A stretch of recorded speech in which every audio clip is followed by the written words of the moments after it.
If I want to draw a dot structure for boron trifluoride, I need to think about VSEPR theory. So, valence shell electron pair repulsion.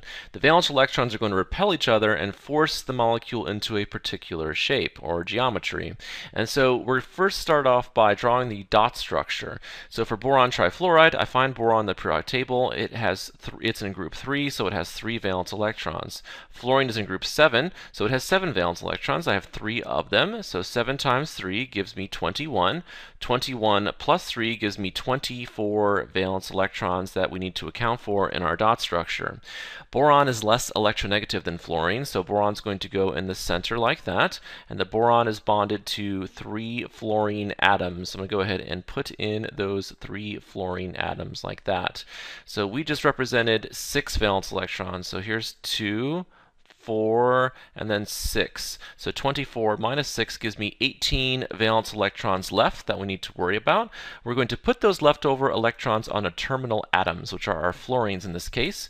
Fluorine follows the octet rule, so each fluorine is now surrounded by 2 valence electrons, so each fluorine needs 6 more to have an octet of electrons. So I go ahead and put 6 more valence electrons on each of the 3 fluorines, and 6 times 3, right, is 18. So we just represented 18 more valence electrons, and so now we are all set. We've represented all 24 valence electrons in our dot structure. And some of you might think, well, boron is not following the octet rule here, and that is true. It's okay for boron not to follow the octet rule, and to think about why, let's assign a formal charge to our boron atom here.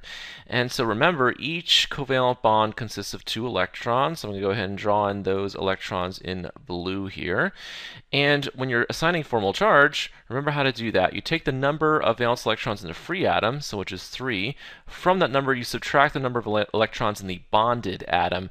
And so when you look at the bonds between boron and fluorine, one of those electrons goes to fluorine and one of those electrons goes to boron here. So we can see that's the same for all 3 of these bonds. And so now boron is surrounded by 3 valence electrons in the bonded atom. 3 minus 3 gives us a formal charge of 0. So remember, the goal is to minimize a formal charge when you're drawing your dot structures. And so this is a completely acceptable dot structure here, even though boron isn't following an octet. Now, boron can be surrounded by 8 electrons, and so you'll even see some textbooks say, well, one of these lone pairs of electrons of one of these fluorines could actually move in here to surround the boron with 8 electrons, giving it an octet. And that's fine. That would give the boron a formal charge, and that's okay, and that might actually contribute to the overall structure of this molecule. But for us, for our purposes, we're just going to stick with this as being our dot structure here. So let me go ahead and redraw that. And I'm going to draw it in a slightly different way when we talk about our next step here for predicting the shape. So let me go ahead and put in our lone pairs of electrons here on the fluorine. And let's think about step 2. We're going to count the number of electron clouds that surround the central atom here. So remember, electron clouds are either the bonding electrons or non-bonding electrons, the valence electrons and bonds, or the lone pairs, just regions of electron density that can repel each other. Right? So if I'm looking at my central atom, which is my boron, I can see that here are some electrons. Right? So that's an electron cloud. These electrons right here occupy an electron cloud as well, and then I have another electron cloud here. So I have 3 electron clouds that are going to repel each other, and that allows us to predict the geometry of those electron clouds around that central atom. They're going to try to get as far away from each other as they possibly can, and it turns out that happens when those electron clouds are on the same plane. So I'm going to draw a sheet of paper here, right, a plane, and we're going to put our boron atom in the center, and here's one of our electron clouds, and then here's another one, and here's our third one here. So they're going to get as far away from each other as they possibly can. We call this shape trigonal planar. So let me go ahead and write that here. So this is a trigonal planar geometry of my electron clouds surrounding my central atom. And since we don't have any lone pairs of electrons to worry about on our central atom, we can go ahead and predict the geometry of the molecule as being the same here as the geometry of the electron cloud. So the molecule has a trigonal planar shape as well. Now, when we think about bond angles, right, so the easiest way to think about what's the bond angle for trigonal planar, or what would we predict the bond angle to be, right, you think about a circle, Right? And since the electrons repel each other equally, you want to divide your circle into 3 equivalent angles. So 360 degrees divided by 3 is 120. So you can think about all of these bond angles here as being 120 degrees, since you can think about those electron clouds repelling each other equally.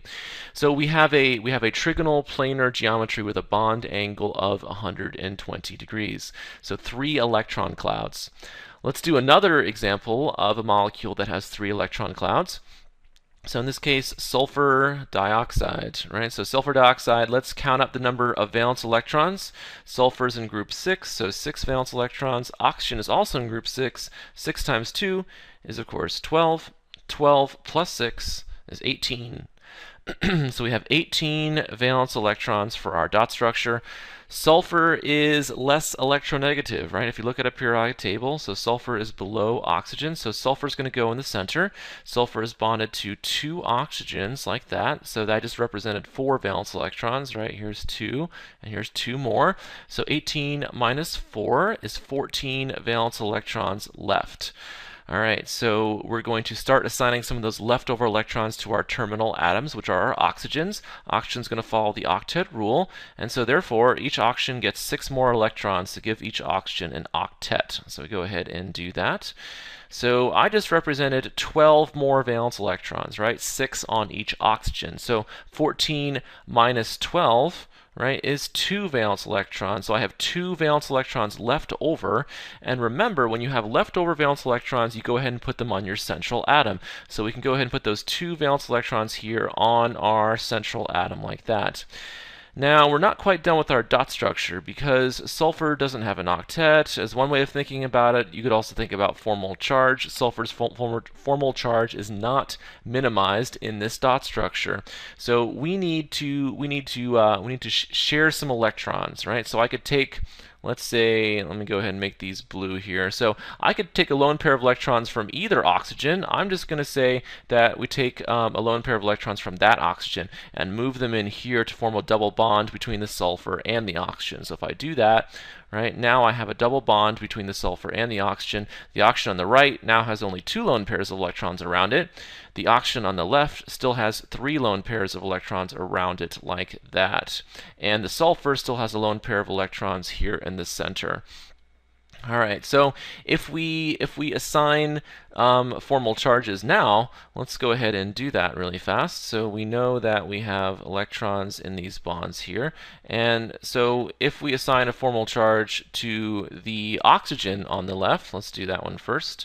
Right, so this oxygen on the left here, right, oxygen normally has 6 valence electrons in the free atom, and in our dot structure, right, we give 1 of these electrons in blue to the oxygen and 1 to the sulfur. So you can see the oxygen is surrounded by 7 valence electrons. This one's a little bit hard to see, so let me go ahead and mark it there. So 6 minus 7 gives us a formal charge of -1 on this oxygen. And when we do the same formal charge for the sulfur here, right, we can see that sulfur is surrounded by 5 valence electrons. Sulfur is in group 6, so in the free atom there's 6. 6 minus 5 gives us a formal charge of +1. So we have a formal charge of +1 on the sulfur, formal charge of -1 on this oxygen. And even though we don't have a formal charge of 0 on these atoms, this is about as good as we're going to get in terms of this representation of the molecule here.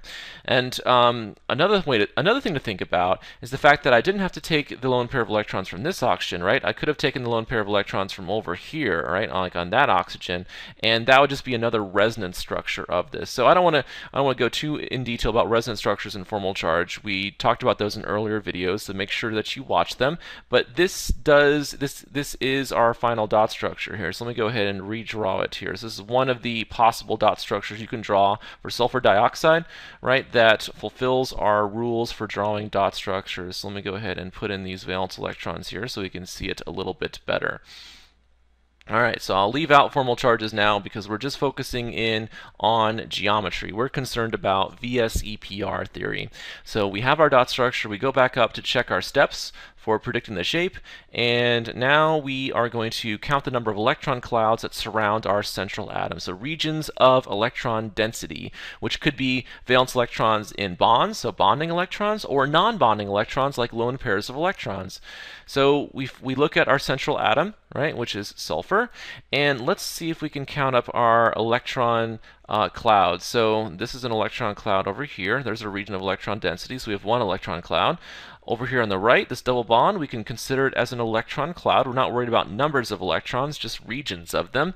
And then for the first time, we now have a lone pair of electrons. Right, and this we can also think about as occupying an electron cloud, right? So we have 3 electron clouds, right? And we saw in the previous example that when you have 3 electron clouds, the electron clouds are going to try to adopt a trigonal planar shape. So I could redraw this dot structure and attempt to show it in more of a trigonal planar shape here. All right, so let's go ahead and show it looking like this. All right, once again, not worried about drawing informal charges here. So something like this for the structure. Let me go ahead and put those electrons in our orbital here so we can see that electron cloud a little bit better. And so once again, our electron clouds are in a trigonal planar geometry, so we would expect those bond angles to be approximately 120 degrees, right? So let me go ahead and put this in here. So approximately 120 degrees. It's probably slightly less than that, but that is what we would predict the geometry of the electron cloud to be. So let's go back up and look at our rules here, our steps for predicting the shapes of molecules. So we've done step 3, right? We have predicted the geometry of the electron clouds around our central atom, and now we go on to step 4 here. We're going to ignore any lone pairs on our central atom when we predict the geometry of the overall molecule. And so that now pertains to our example here. We're going to ignore that lone pair of electrons on the sulfur, right? We're going to ignore this lone pair of electrons when we're talking about the shape of the molecule. So even though the electron clouds have a trigonal planar geometry, we say that the shape of the molecule has a bent or angular shape. And so if you look at that, if you just look at the atoms, right? If you ignore the lone pairs and look at the atoms, right, you'll see this kind of bent or angular shape here. And so that's what we say is the shape of the molecule. So you could say bent, or you could say angular here. All right, so that's 2 examples of molecules with 3 electron clouds, and remember, it's not just the number of electron clouds. You have to ignore lone pairs of electrons to predict the final shape of the molecule.